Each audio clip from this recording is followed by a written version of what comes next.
सूबाई वजीर अक़लीती अमूर व इंसानी हकूक पंजाब एजाज आलम अगस्टीन से मिलने डिफेंस 5 लाहौर में उनकी रिहाइश गाह पहुंचे। खुद बाहर इस्तकबाल करने आए। क्रिसमस की खुशी में घर पर खसूसी सजावट की गई है।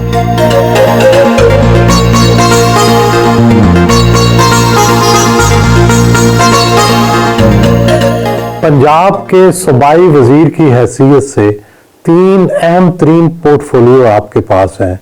आप अक़लीती अमूर के वजीर हैं, आप इंसानी हकूक के वजीर हैं और फिर बैनुल मज़ाहब हामांगी। सबसे बड़ी जिम्मेदारी क्या समझते हैं?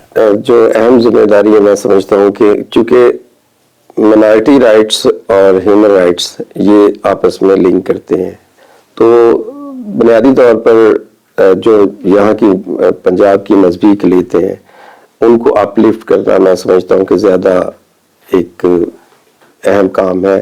पाकिस्तान के मामलात ठीक जा रहे होते हैं, लेकिन फिर कोई सियालकोट जैसा वाक़या हो जाता है। इस तरह के वाक़यात पर आपका क्या रद्द-ए-अमल होता है? हमारा रद्द-ए-अमल तो एक एज ए पर्सन या एज ए मिनिस्टर जो है डेफिनेटली उन लोगों के उसके साथ फिर फौरी तौर पर जो है हम उस पे अपना लाए-अमल देते हैं और उसके साथ साथ बाकी जो चीज़ें होती हैं FIR से लेकर दूसरी चीज़ों तक उसमें हम पूरी मॉनिटरिंग करते हैं, डे बाय डे वहाँ से रिपोर्ट लेते हैं। लेकिन इसके साथ साथ मैं ये ज़रूर कहना चाहूँगा कि लेकिन ये चंद लोग हैं जिनकी वजह से इस तरह के और यही सोसाइटी के बदसूरत रवैये हैं जिनकी वजह से पाकिस्तान का नाम बदनाम होता है। पाकिस्तान बना तो अक़लीतों के नाम पर था, हम हिंदू अक्सरियत से अलग हुए थे। क्या वजह है कि हम अक़लीतों के मामले पर उस तरह से एहसास नहीं है जितना होना चाहिए? चंद लोगों का माइंडसेट इस तरह का है कि वो समझते हैं कि यहाँ की जो अक़लीतें हैं शायद वो कहीं से किसी की अमानत है या कहीं से आई है। हालांकि पाकिस्तान बनाने के आपको याद है कि जो हिस्ट्री है उसमें पाकिस्तान बनाने में एक बहुत बड़ा किरदार जो है अक़लीतों का रहा है। और फिर अभी तो जो हमारी तारीख है उसको मसक किया जा रहा है। बहुत सारे लोग कहते हैं कि इस जो पाकिस्तान है वो मजहब के नाम पर बना, जबकि कायदे-ए-आज़म का तो इससे बिल्कुल डिफरेंट व्यू था। अगर मजहब के नाम पर पाकिस्तान बनता तो वहाँ इतनी बड़ी तादाद मुसलमानों की ना रह जाती, वो भी इधर आ जाते। लेकिन यहाँ तो आपको पता है कि जो पहली कैबिनेट भी बनी उसका जो लॉ मिनिस्टर था वो भी माइनॉरिटी से तल्लुक़ रखता था। फिर आपने स्पीकर जो पंजाब असेंबली के वो भी माइनॉरिटी। तो इस तरह माइनॉरिटी ने कायदे-ए-आज़म के साथ मिलकर उस वक्त की मुस्लिम लीग के साथ मिलकर पाकिस्तान बनाने में बड़ा अहम किरदार अदा किया। आपकी वजारत को 3.5 साल हो गए। आप ये फरमाएं कि इस अरसे में कौन से कारहाय नुमाया सर अंजाम दिए? सबसे बड़ी बात है कि 2012 में एक बहुत बड़ा काम हुआ था पाकिस्तान की हिस्ट्री में। शहबाज भट्टी ने 5% जॉब कोटा लेकर दिया था, लेकिन उसके बाद हमने देखा कि उसमें हमारी जो सीटें थी 70% कैरी फॉरवर्ड हो जाती थी।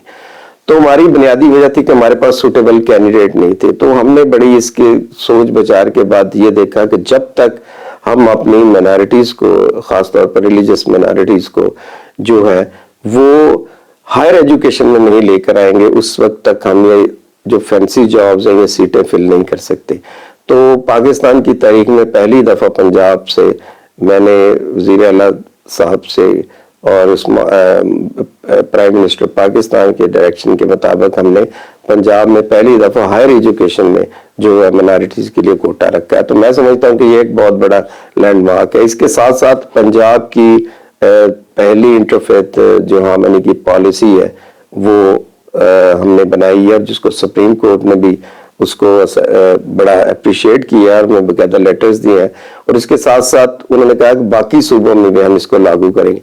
और एक बात जो अहम हमने की है कि लफ्ज़ पहले असाई लिखा जाता था, जिसमें हमारी जो माइनॉरिटीज जो मसीही जो लोग हैं उनको लिए ये बड़ी एक डिस्क्रिमिनेशन वो लफ्ज़ समझते थे। तो इसमें हमने लफ्ज़ असाई की जगह मसीही की है, जो कि नादरा से लेकर तमाम अदारों में अब ये लिखा और बोला जाता है। और इसके साथ साथ हमने जो एथिक्स की बुक थी अब जो बच्चे इस्लामिक स्टडी के मुकाबले में एथिक्स पढ़ते थे, तो एथिक्स की बुक में वो कोई ऐसा रिलीजन के बारे में बात नहीं थी। हालांकि जो पाकिस्तान का कॉन्स्टिट्यूशन है वो तो हर किसी को उसका रिलीजन पढ़ने की इजाजत देता है। तो एथिक्स की बुक में हमने आकर उसमें 40% बाइबल मुकद्दस को, 40% ग्रंथ और 40% गीता को शामिल किया गया, ताकि जो अगर इस्लामिक स्टडी के मुकाबले में रिलीजियस माइनॉरिटीज वो बुक पढ़े तो उसको भी अपने दीन की बात का पता चले। आम आदमी से वजीर बन गए, मुश्किलात तो पेश आई होगी। सैल साहब, मैं बेसिकली तो मैं एक लोअर मिडिल क्लास का आदमी हूँ और बाय प्रोफेशन में आर्किटेक्ट इंजीनियर हूँ, लेकिन पाकिस्तान तहरीक इंसाफ में 2010 से शामिल हुआ और फिर इमरान खान के विजन को देखते हुए उनके साथ काम किया। और मैं डिस्ट्रिक्ट कुकाड़ा से मेरा तल्लुक है और मैं वहाँ पे 3 दफा मैं डिस्ट्रिक्ट काउंसिल भी रहा हूँ, और इसके साथ साथ मैं अपना ऑफिस भी, अपना प्राइवेट ऑफिस जो है वो चलाता था, और कंसल्टेंसी में भी मुझे काफ़ी ज़्यादा एक्सपीरियंस है। तो वहाँ से मैंने सफ़र का आगाज़ किया। पहले मैं मुख्तलिफ रीजनल जनरल सेक्रेटरीज, पंजाब का जनरल सेक्रेटरी, और उसके बाद फिर मुझे 2018 में पार्टी ने टिकट दिया और पहली दफ़ा ही मैं MPA बना और पहली दफ़ा मिनिस्टर बना। ये तो बड़ा छक्का लगा आपका। मैंने तो कभी ये सोचा भी नहीं था। मेरी तो पूरी जो है फोर फादर से लेकर कहीं भी कोई इस तरह का पॉलिटिक्स में नहीं है।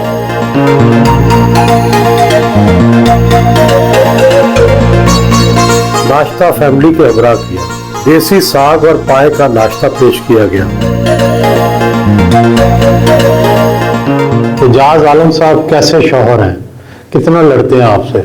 अगर लड़ाई के बारे में आप पूछते हैं तो ये बिल्कुल नहीं लड़ते। मैं ही जब कभी भी कोई मसला होता है, कोई बात होती है, तो मैं ही शुरू करती हूँ और मैं ही खत्म कर देती हूँ, क्योंकि ये आगे से कोई जवाब नहीं देते। इनको गुस्सा किस बात पर आता है? हाँ, गुस्से का पता नहीं चलता। कई दफा जो बात गुस्से वाली नहीं होती उस पर गुस्सा आ जाता है, और जहाँ पर जैसे कभी फॉर एग्जाम्पल बच्चों के लिए, तो बच्चों ने अगर कोई शरारत की है, कोई हरकत की, तो तब नहीं गुस्सा, बैठे बैठे एकदम से गुस्सा आ जाएगा, वो पता ही नहीं चलेगा कि किस टाइम गुस्सा आ गया इनको। एजाज साहब की सबसे अच्छी बात कौन सी लगती है?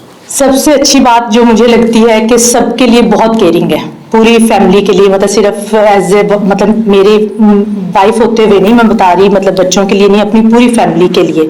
फैमिली मतलब भले वो मेरी तरफ से फैमिली है या इनकी अपनी फैमिली है, तो सबके लिए बहुत केयरिंग है। और गुस्सा किस बात पे आता है कि हमें टाइम नहीं देते। जी, कभी घर भी आ जाए तो ऑफिस भी जाते हुए मोबाइल पे जाते हैं, मोबाइल सुनते हुए जाते हैं, मोबाइल सुनते हुए घर एंटर होते हैं। क्या इनको बर्थडेज और त्योहार याद रहते हैं? हाँ, नहीं, बर्थडेज याद नहीं रहती इनको, याद करवाना पड़ता है इनको। बच्चों की लुक आफ्टर कौन करता है? घर के मामलात कौन चलाता है? मैं। अच्छा जी, घर का यानी हमेशा शुरू से मैंने ही घर के अंदर का सारा सिस्टम मैंने देखा है, और घर के बाहर का ही जो है वो इन्होंने। आपने जिंदगी में दोनों ने मिलकर बड़ी स्ट्रगल की। जी, सबसे मुश्किल मरहला कौन सा था जिंदगी का? काफी, यानी कि शुरू से ही जब इन्होंने एज ए पॉलिटिशियन जब स्टार्ट किया अपना करियर, मेरी शादी जब हुई थी, हमारी शादी के बाद जो है इन्होंने अपना पॉलिटिकल करियर स्टार्ट किया था, तो उसके बाद से मतलब हमेशा हम लोगों ने इनको तो खासकर स्ट्रगल करते ही देखा है। तो और खुदा का शुक्र है कि आज उस स्ट्रगल का जो है ये हमें जो है वो नतीजा मिला है। आपकी जिंदगी का मुश्किल तरीन लम्हा कौन सा था? जब मेरे जो वालिदैन थे, खासतौर पर जब उनकी डेथ हुई, फिर एक मेरा भतीजा था उसकी अचानक, तो ये वो मुश्किल मरहले थे जो कि आज तक जो जिनको भूल नहीं। मेरा नाम जोशुआ और अभी ग्रेजुएशन की है मैंने FC से, तो अभी साथ साथ म्यूजिक भी कर रहा हूँ। म्यूजिक में क्या कर रहे हैं? म्यूजिक में अभी रिसेंटली एक वीडियो आया मेरा वे चन्ना के नाम से, और अभी बाकी जो ऑडियोज है वो रेडिंग है, तो अब उनकी वीडियोज होनी है बस। तो आपको बताएं, आपको अब्बू की कौन सी बात सबसे अच्छी लगती है और किस पर इख्तलाफ होता है? इख्तलाफ तो किसी बात पे नहीं होता, बस उनके ये होता है कि मूड स्विंग्स होते हैं, कि कभी पता नहीं चलता कभी क्या मूड है, कभी क्या मूड है उनका। अच्छा, बाकी यही अच्छी बात है कि केयरिंग है, सबका ख्याल रखते हैं। तो आप क्या सिंगिंग का अपना कैरियर अपनाना चाहते हैं? जी, उम्मीद तो यही है और कोशिश भी यही है। वालिद साहब ने कभी कहा नहीं कि ये कौन सा कैरियर है? नहीं नहीं नहीं नहीं, बड़ा सपोर्ट करते हैं वो। ये जरूर साथ कहते हैं कि बिजनेस करो साथ जरूर, मतलब इसको एज अ हॉबी रखो, लेकिन ये कभी नहीं कहा कि इसको क्विट करो या कुछ ऐसा। जी मैं आपको अपना सॉन्ग सुनाता हूँ जो जिसका वीडियो रिलीज हो गया। जी जी। वे चन्ना तेरे बाजों मेरा दिल नहीं यूं लगता, ओ जाना तेरे बाजों मेरा दिल नहीं यूं लगता, तुझे ही सोचूं मैं सांझ ढले, तेरी ही यादों में मन ये जले। मेरा नाम शॉन है और मैं एफसी से फर्स्ट ईयर कर रहा हूँ आईकॉम, और आगे बिजनेस का ही प्लान है मेरा भी। बिजनेस का प्लान है, क्या बिजनेस करना है? अभी इस बारे में सोचा नहीं। अब्बू की सबसे अच्छी बात बताएं। सबसे अच्छी बात ये कि हर बार मान लेते हैं। बीवी के हमरा क्रिसमस ट्री को सजाया।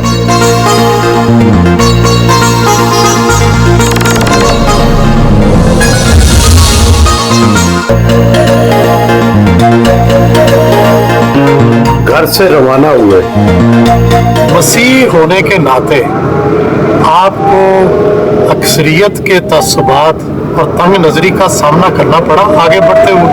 शुरू में स्कूल के अवाइल में इस तरह की तंग नजरी का हुआ, लेकिन जो हम क्लासेस में ऊपर जाते गए जिस पढ़ता, तो मेरा तो बिजनेस भी 99% जो है वो मेजॉरिटी के साथ था, इसलिए मुझे तो कभी भी इस तरह की किसी तंग नजरी का सामना नहीं करना पड़ा। यहाँ भी जो मतलब कि सीएम पंजाब है या प्राइम मिनिस्टर पंजाब है, वो भी माइनॉरिटी के साथ बड़ा अच्छा, और ये जितने काम मैंने आपको बताए हैं ये जारी बात है कि इनकी मौजूदगी में हुए हैं सारे।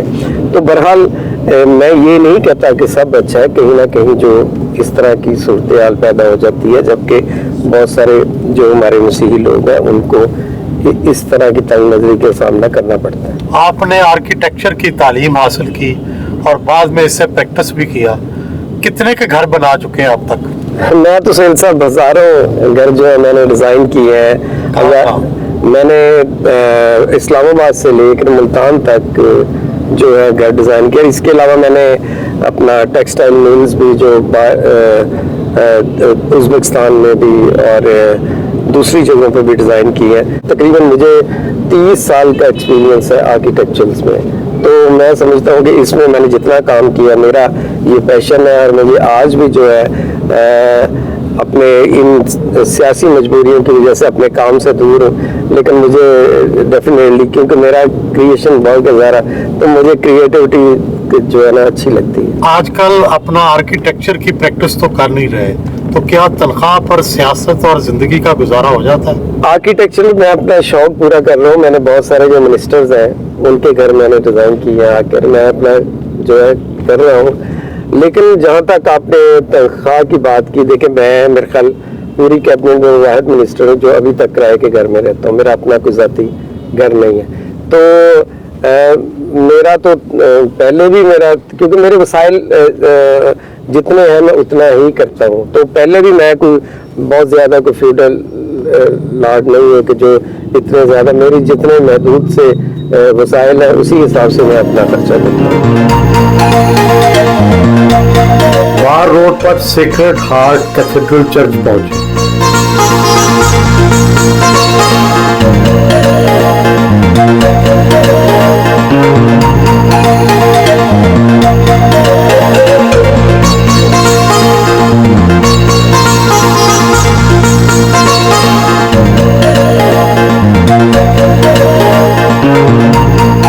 ये स्पेशली देखें स्टेन ग्लास की जी एक अपनी खूबसूरती है, बल्कि जब ये पता नहीं बाहर से गया, बाहर से है ये सारा, बल्कि एक ग्लास टूट गया था तो बाद में वो बड़ी मुश्किल से, ये देखें ना 100 साल से पुराने ये लगे हैं ग्लास, इनकी कलर्स में जरा भी नहीं।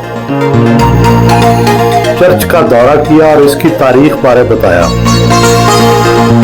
चर्च में क्रिसमस की तैयारियों के इंतजामात का जायजा भी लिया।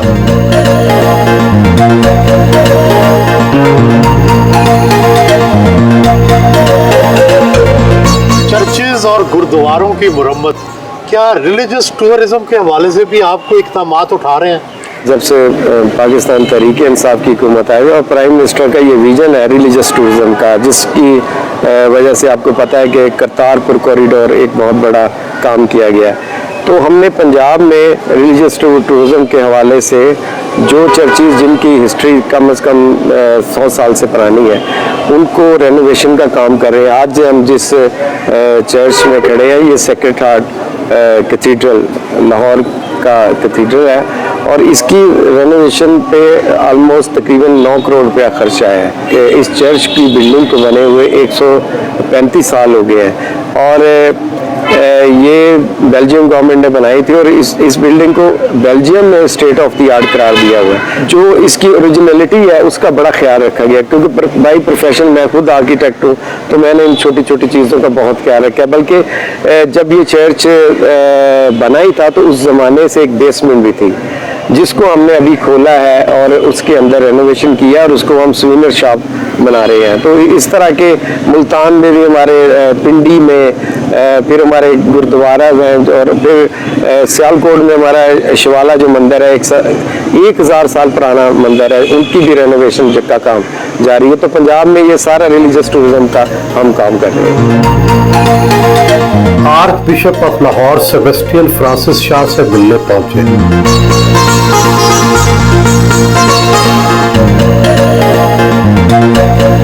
उनके दफ्तर में आए।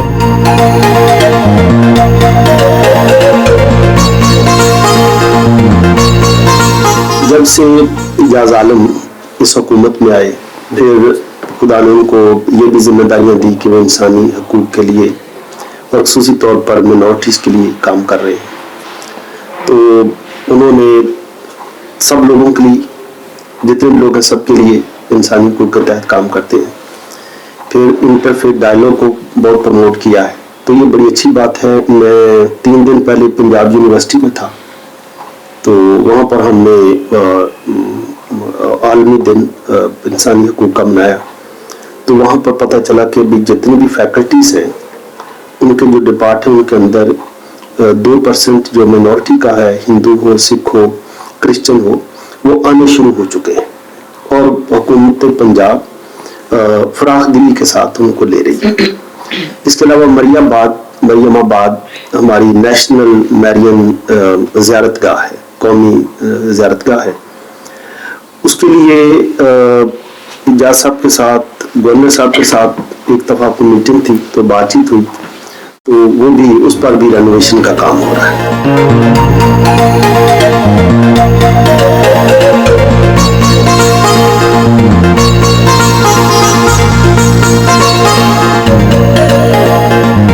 दोपहर का खाना भी उधर ही खाया। ऐ ज़मीन और आसमान के खालिक और मालिक खुदा, हम तेरा शुक्र अदा करते हैं ज़िंदगी की सारी बरक़ात के लिए, फ़ज़ाइल के लिए, ख़ुसूसी तौर पर अपने मेहमानों के लिए, भाई सुहेल बुराइज के लिए, इजाज़ आलम के लिए, और ख़ुसूसी तौर पर अक़दम तो इससे इल्तिजा करते हैं इस खाने को बरकत दे जो तेरी मेहरबानी से खाने से पहले दुआ करवाई गई। ऐसे लोग जिन्हें तक खाना नहीं मिला उन्हें बेता कर, हमारे घरानों को बरकत दे, कमाने वालों को बरकत दे, ताकि हमारे किसी भी घर में किसी चीज़ की कमी ना हो।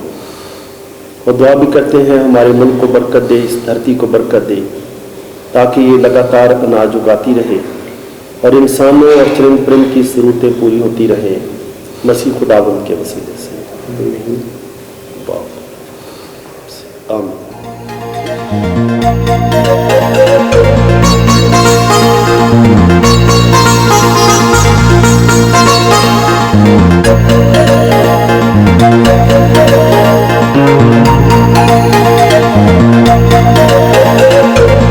ग्रुप फोटो बनवाई।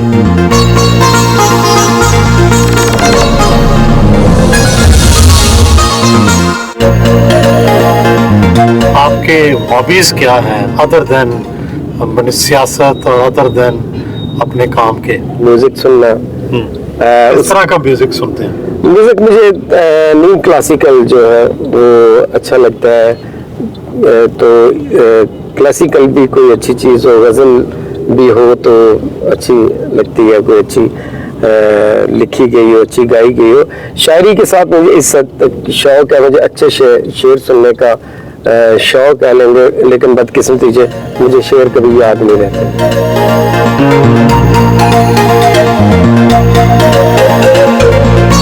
पंजाब सिविल सेक्रेटेरिएट के न्यू मिनिस्टर ब्लॉक आए, अपने दफ्तर पहुंचे। एक जमाने तक तो अकलिती अमूर का महकमा बहुत छोटा और इसका बजट महदूद होता था, क्या अब भी ऐसा ही है? सोहेल साहब, अभी ऐसा नहीं है। पहली दफा पाकिस्तान की तारीख में ये पंजाब का वाहिद डिपार्टमेंट है जिसको 5 गुना ज्यादा बजट दिया गया है। पहले इसका बजट जो है वो 50 करोड़ से ज्यादा नहीं होता था, तो अभी तकरीबन 2.5 अरब के करीब जो बजट है वो बढ़ गया, और जिसमें हमने मिनारिटी की बहुत सारी जो डेवलपमेंट के काम है वो शुरू किए गए हैं। फिर उनकी बेटरमेंट के लिए पैकेज शुरू किए हैं हमने, स्किल डेवलपमेंट के लिए किए हैं, एजुकेशन जो है इसमें स्कॉलरशिप्स हैं, और इसके बाद जो ह्यूमन राइट्स विक्टिम होते हैं उनकी है, फिर कंबाइंड मैरिजेस के प्रोग्राम किए हैं। तो बहुत सारी माइनॉरिटीज की जो बेटरमेंट के लिए काम शुरू किए गए हैं। अकलिती अमूर की वजारत का आम तौर पर तसादम या तजाद किस वजारत से होता है? मसाइल तो देखिए, आपको पता है कि हमारे यहाँ जो सबसे ज्यादा माइनॉरिटी के मसाइल हैं वो ज्यादातर है हमारे सोशल जो है, जो उनके साथ इस तरह का कोई डिस्क्रिमिनेशन जब कहीं होती है तो इस तरह की, तो फिर हमें फौरी तौर पे वहाँ पे इंटरवीन करना पड़ता है।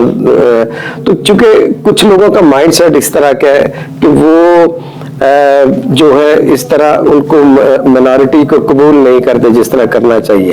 तो ओवरऑल तो पाकिस्तान में एक अच्छी फिजा है, और इंटरफेथ का मैं समझता हूँ कि पहली दफा इतनी ज्यादा एक पुरजोर फिजा कायम की गई है। खास तौर पर आपने देखा कि सियालकोट का जब इंसिडेंट हुआ है तो उसमें तमाम academia, religious leadership, political leadership तमाम जो एक पेज पे थी। तो ये मैं समझता हूँ कि एक अच्छी बात आई है।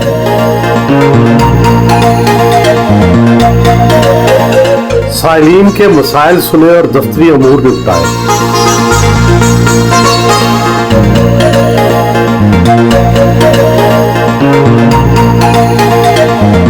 शादी लव मैरिज थी, और क्या लव मैरिज पर यकीन रखते हैं? हमारी शादी जो है वो लव मैरिज थी, और यकीनी तौर पर मैं इस बात पे यकीन रखता हूँ कि जो है आप जहाँ भी आपकी शादी हो रहा आप एक दूसरे को जरूर जानते हो। हमारे यहाँ जो मजहबी हम आहंगी नहीं पाई जाती या बैनुल मज़हब हम आहंगी की कमी है, इसमें जिम्मेदार किसे समझते हैं कि कौन है जो ये अमन जो है तबाह कर रहा है? सबसे जो बुनियादी बात समझता हूँ वो हमारा करिकुलम है, जिसमें से बहुत सारी इस तरह का हेट मटेरियल है।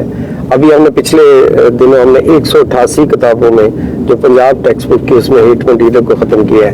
तो मैं समझता हूँ कि आप एक बच्चे की बुनियाद ही जब इस बात से बनाएंगे कि आप सोमनाथ का मंदिर जो है किस तरह तबाह करना है, तो जब आपके बच्चे के जहन में ये बातें डाल देंगे कि हमने जो गैर मज़ाहिब है उनके साथ इस तरह कई जगहों पे करिकुलम में लिखा, किसी को काफिर लिखा है, किसी को यहूद व नसार लिखा है, तो इस तरह के जब वर्ड्स इस्तेमाल होंगे तो फिर उन बच्चों के जहन में ये बात पड़ जाएगी। अभी अगले दिनों एक वीडियो चल रही थी स्कूल में, टीचर जो है वो बच्चों को ये पढ़ा रहा था कि अगर कोई इस तरह की गुताही करे तो आपने उनका सर तन से जुदा कर देना है। तो ये बुनियादी तौर पर हम जो हमारा मुस्तकबिल है उनके ज़हनों में जब इस तरह की एजुकेशन डालेंगे तो डेफिनेटली उससे सोसाइटी में आप टॉलरेंस कैसे ला सकते हैं।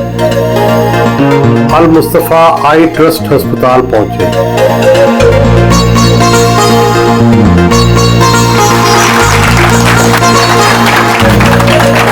क्रिसमस की तकरीब में बतौर मेहमान खुसूसी शिरकत की।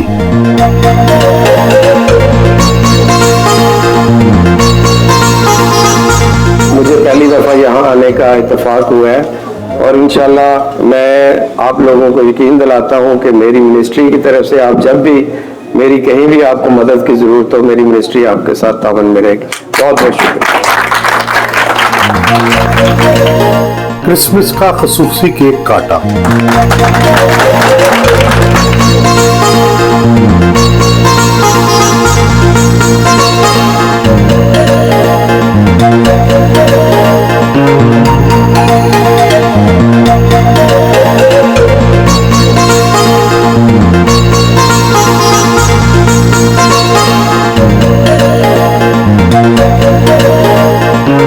एशिया की सबसे बड़ी क्रिश्चियन कम्युनिटी यूहन्नाबाद पहुंचे। यूहन्नाबाद को मॉडल कम्युनिटी बनाने के लिए तरक्याती काम जारी है। कारपेटेड सड़कों की तामीर जारी है।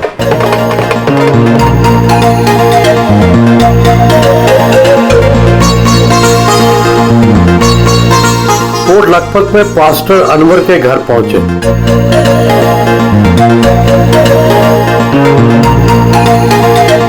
शाम की चाय पी।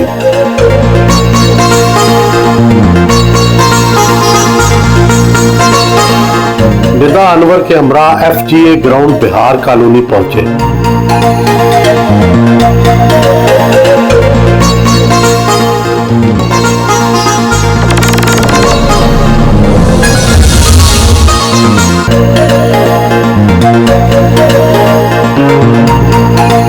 रात के वक्त घर वापस आए।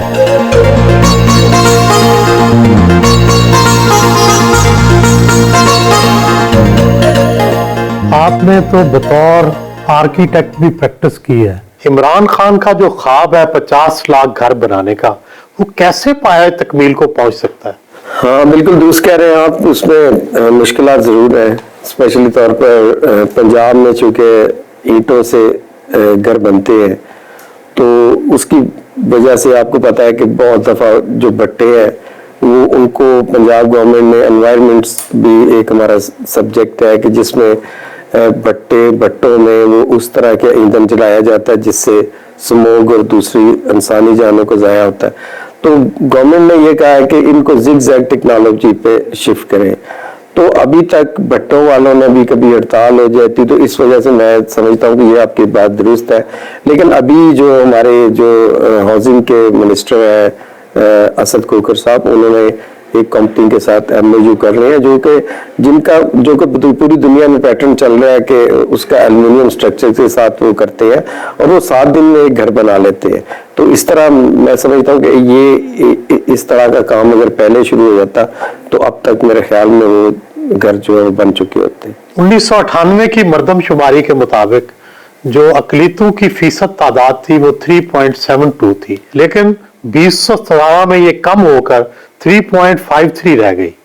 क्या वजह है? अक्सरियत की आबादी में तो इजाफा हुआ है, लेकिन अकलीतें कम क्यों रह गई? ये तो जब से पाकिस्तान बना है उस वक्त अकलीतें जो है वो 25% के करीब थी। फिर ये आहिस्ता आहिस्ता घटती गई। अब पता नहीं इसमें क्या इशू है। हालांकि हमारे तो फैमिलियों में 8 के करीब बच्चे हैं, तो मुझे नहीं पता कि मेजॉरिटी का सेंसस लेने का क्या मैकेनिज्म है, माइनॉरिटी की सेंसस का जांचने का मैकेनिज्म क्या है। तो ये एक हमारे लिए भी बड़ी परेशान कुन बात है कि लोग बढ़ रहे हैं, हम घट रहे हैं। तो इसके लिए वो जो सेंसस हुआ है उसको तो किसी ने अभी तक उसको माना ही नहीं है। तो अभी जो दोबारा हुआ है उसमें हम मोबिलाइजेशन कर रहे हैं अपनी माइनॉरिटी में के लोगों को, चर्चिस में उसकी अवेयरनेस कैंपेन चलाना चाह रहे ताकि ज्यादा से ज्यादा लोग सेंसस में आए। क्योंकि ये जो फिगर्स है ये ना हमारा चर्च इसको मानता है, क्योंकि हमारा जो चर्च है उसका बड़ा एक जबरदस्त मैकेनिज्म होता है कि वो उनको एक एक फर्द के घर के डाटा का पता होता है। कितनी मसीह आबादी है चर्च के मुताबिक? देखिए चर्च के मुताबिक जो हमारे पंजाब में ही है तकरीबन जो है 50 से 60 लाख जो है वो आबादी बनती है। आप दूर ना जाएं, आप यूहन्नाबाद की 2-3 कॉन्स्टिट्यूंसी ऐसी है जिसमें डिसाइडिंग उसका वोट है। तो अगर आप लाहौर का ही सेंसस का अंदाजा कर लें तो बाकी आपको पता है गुजरांवाला, फैसलाबाद तो बहुत बड़े शहर हैं। पंजाब असेंबली में बिल के जरिए लड़के और लड़की की शादी की उम्र 16 साल से बढ़ाकर 18 साल की जा रही है। ये कानून साजी कहां तक पहुंची? और आप इससे किस हद तक मुतमईन हैं? देखिए, ये कानून साजी हम ही कर रहे हैं, हमारा डिपार्टमेंट इसको कर रहा है, हमारा डिपार्टमेंट लोकल गवर्नमेंट्स मिलकर कर रही है। लेकिन अभी हमने तकरीबन जो इस बिल को जो है इसमें कंसल्टेशंस हो गई है। लास्ट हमारी उलमा बोर्ड से इसकी मुशावरत जारी है, क्योंकि आपको पता है कि बहुत सारी कानून साजीज में हमें जो है ये मजहबी लोगों से रब्ता करना पड़ता है, क्योंकि आफ्टर ऑल वो एक ऐसा होता है कि जिसमें मजहबी लोगों का जो है इनपुट शामिल होना बहुत ज़रूरी होता है। तो इसी बुनियाद पर हम उस पर काम कर रहे हैं, तो इंशाल्लाह ये कानून पास हो जाएगा असेंबली से। मसीही बरादरी को तो ये भी शिकायत रही है कि बाज़ औक़ात शादी के बहाने वर्गला कर मजहब तब्दील कर लिया जाता है। मैं समझता हूँ कि अगर हमारा लिटरेसी रेट जो है माइनॉरिटी का वो अगर 80% से बढ़ जाता है, तो हमें ये जो फोर्स कन्वर्जन और ब्लास्फेमी के जो केसेस है इनमें एक नुमाया जो है कमी आ जाएगी, क्योंकि बहुत सारी चीज़ों में फोर्स कन्वर्जन के पीछे जो है वो एक लालच होता है। कुछ लोग वर्गला कर कुछ लोग वालिदैन को वर्गला देते हैं, कुछ तो इसमें हमारा जो बिल्कुल स्टैंड, हम चाहते हैं कि बिल्कुल अगर कोई मजहब से इंस्पायर होकर मजहब तब्दील करना चाहे तो बहुत अच्छी बात है ये। लेकिन आप किसी 12 साल की या 13 साल की बच्ची को, क्योंकि पाकिस्तान में देखें ड्राइविंग लाइसेंस जो है 18 साल की उम्र का बनता है, आईडी कार्ड आपका 18 साल की उम्र बनता है, वोटर आप 18 साल की उम्र बनते हैं, लेकिन शादी के लिए उम्र की कोई कैद नहीं है, 12 साल की भी हो, 11 साल की भी हो। तो ये इशू जुडिशरी से लेकर नीचे तक है कि उसको प्रोटेक्शन नहीं मिली, इस तरह के केसेस में आए दिन जो है इजाफा होता जा रहा है।